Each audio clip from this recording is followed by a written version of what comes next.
Good evening, ladies and gentlemen. It is 7 o'clock, so we will call the October 17th meeting of the Common Council to order, and I will ask our clerk to take a roll call. Alderperson Haas. Here. Keen. Here. Lysick. Here. Reinke. Here. Rote. Here. Stefanski. Here. Turner. Here. Vitale. Here. Weigel. Here. Grisham. Here. 10 present. We have a quorum. Please rise if you are able and join us for the Pledge of Allegiance, which will be led this evening by Alderman Haas.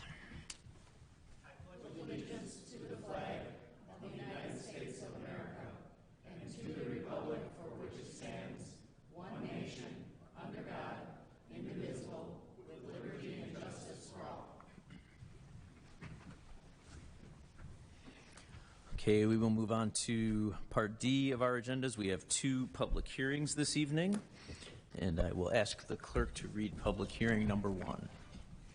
Ordinance to rezone the former Lane Intermediate School at 1300 South 109th Street from RA3 resident to C3 commercial. Thank you.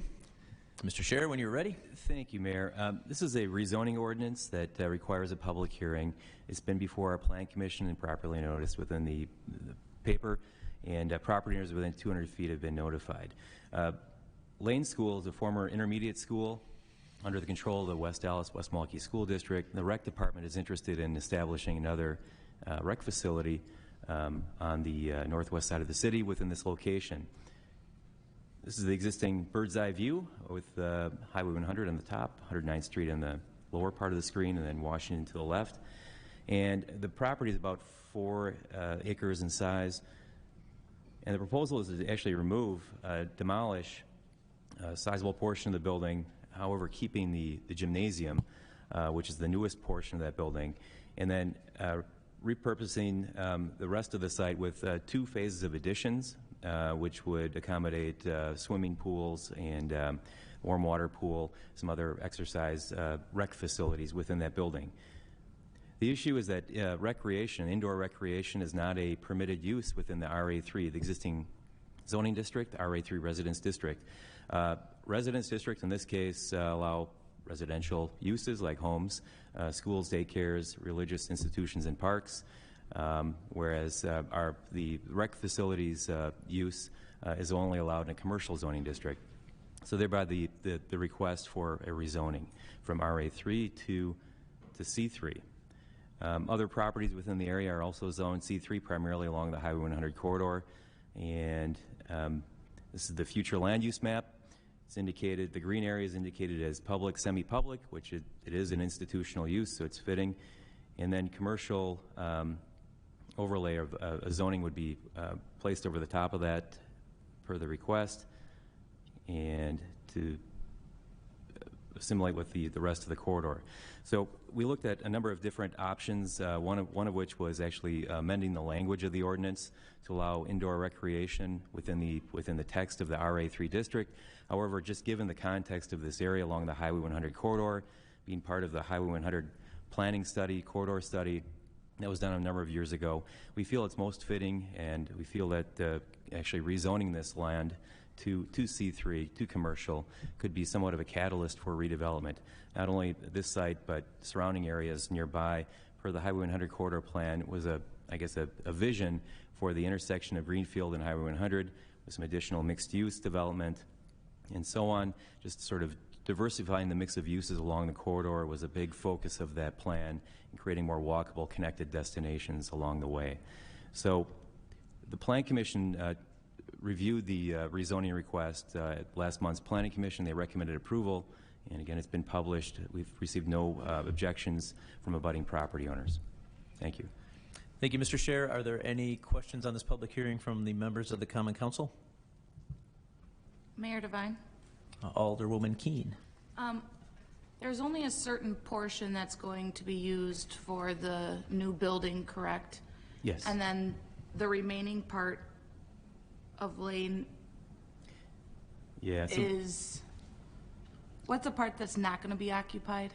The portion here, the darker colored roof, that's all going to be demolished.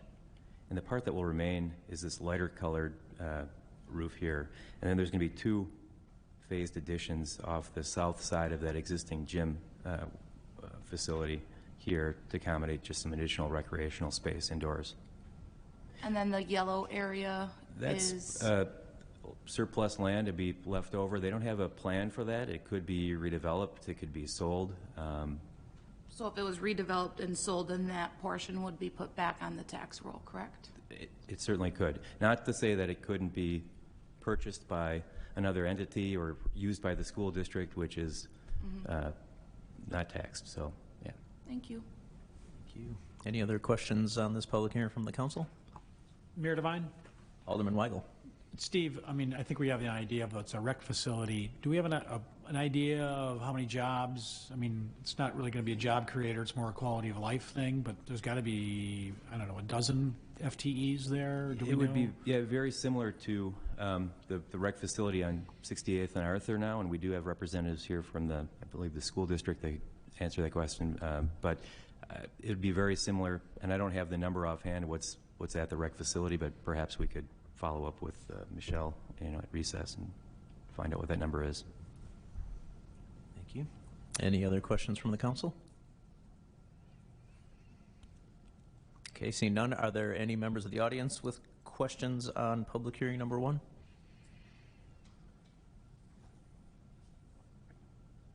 Okay, seeing none, we will close public hearing number 1, and we will move on. I will ask the clerk to read public hearing number 2.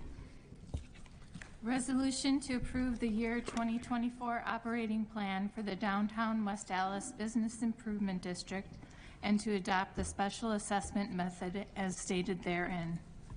Thank you. Mr. Cofield. Thank you, Mayor. Good evening, everyone. I am here to introduce and overview the 2024 operating plan for the West Allis Downtown Business Improvement District and the special assessment method.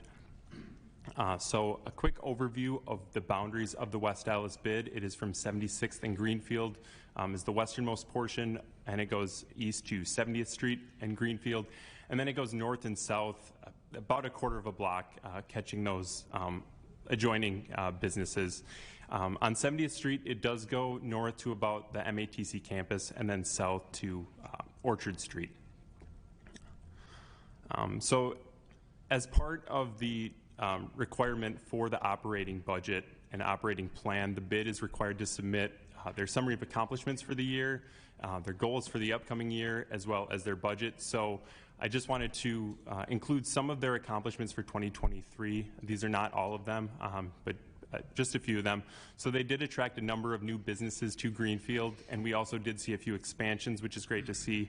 They continued to host many successful community events, such as a la carte, the old-fashioned walking tour, the Winter Week. They also did a partnership with Bikes on the Block for the Harley-Davidson event in Milwaukee, so that was great to see as well. They continued to help businesses downtown with various signage programs. They continued to support art in the downtown and just overall maintenance. They also did see improvements with sound system installation as well as security cameras, which has been a great success thus far.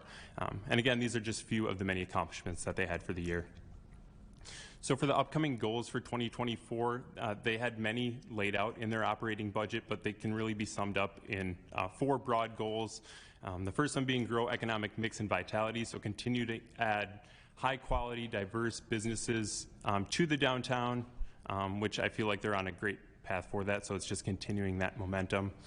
Improve and define the downtown West Allis image, so continue to host these successful community events that bring together great community members as well as greater Milwaukee Metro, just highlighting all the successes that they've had down there.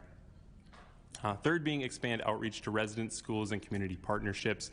They do this through a variety of networking events, coffee in the morning. They've really expanded their social media presence in the last year, and I think continuing to do that is a big goal for them in the coming year. And then lastly, being the aesthetics and physical function of Greenfield Avenue. Just doing whatever they can in their capacity to make it a more walkable, bikeable, safe, appealing place for people to spend their time and shop. So a quick overview for the bid budget process. So it starts with an agenda goal setting session where members of the bid get together and essentially lay out what the plan is for the upcoming year. This then gets narrowed down to the bid subcommittees, where they lay out their objectives and priorities for the year, and once they come to a consensus, they bring that forward to the bid executive director, who prepares that for the bid board to vote on, and once that is agreed on, it is then brought forth to the common council. So the proposed budget for 2024, it's $168,000 for the year, and it is very similar to the 2023 budget. You'll notice two slight differences. The first being the design committee is a little less this year. That's because they did a security camera program that was about $20,000. That was more of a one-year, one-off cost. And then the assistance program went up $10,000 in 2024, which we'll get into in the next slide a little bit. So here it is laid out again. The proposed $168,000, and that $30,000 that I just mentioned is coming from First Ring Industrial Redevelopment Enterprise for signage assistance for the downtown businesses. If you looked at the operating budget, it did say $138,000 for their budget, but that's where the difference would be. So the total levy, which would be what would be required from the special assessments for the bid, is $115,500 for the year. So here is year over year for the total assessed value of the bid. We did see just a slight increase from 2022. It was only one property that did have an increase in their assessment. So for 2023, the assessed value is $19,268,300.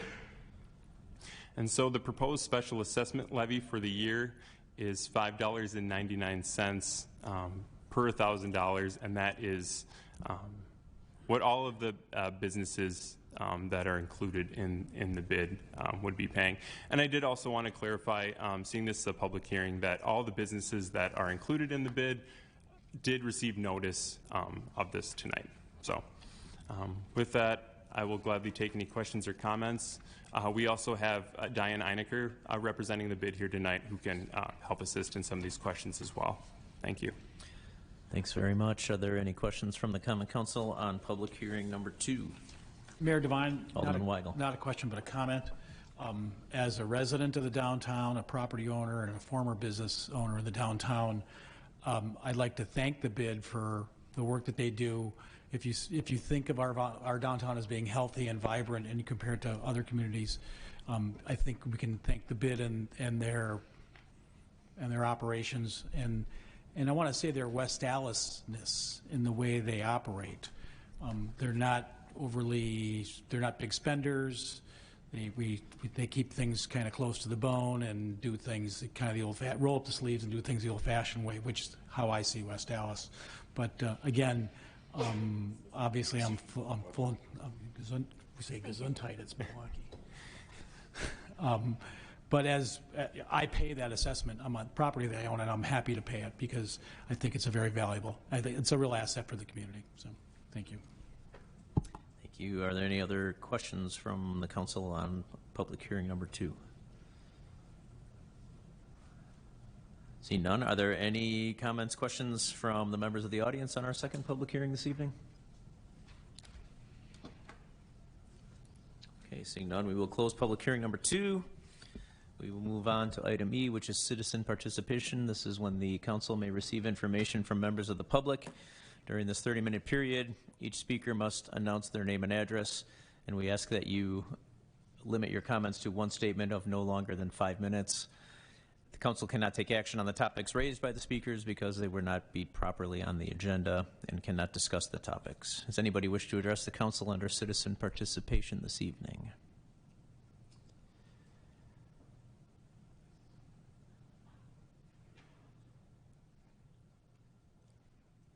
Okay.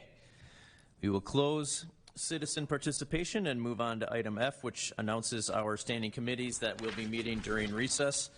Those room numbers are listed on the top of page 2 of the agendas. If any of you are here for a license or a permit, please check the room numbers, and if you have questions, please stop us when we break for recess, and we'll get you and make sure you get in the right room.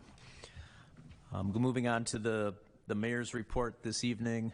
I just have one quick thing. Yesterday we had a ribbon cutting ceremony. Alderman Turner was there for Lake Effect Coffee. A lot of you may know Lake Effect Coffee from them biking around our farmers market and our community. They were a bike-based coffee shop. They are now a brick and mortar location at 62nd and Greenfield. So I just want to once again welcome them to the community and congratulate both Colin and Samantha on their new business venture. They also have an adorable 1-year-old who was crawling around at the ribbon cutting, so that made it even more fun. That does conclude the mayor's report this evening. Do we have any reports from the alderpersons? Mayor Devine. Alderwoman Keene. Alderwoman Grisham, yourself, and me, we attended Alice Manufacturing. They celebrated 70 years in business in West Allis, so it's a very great accomplishment. They're located at 647 South 94th, which is basically 94th and Schlinger. They do machining, fabricating, repairing, and assembly. We got a tour. They do a lot more than I think people realize that they do, so if you're looking to support local and need some machining or fabricating, I would look them up.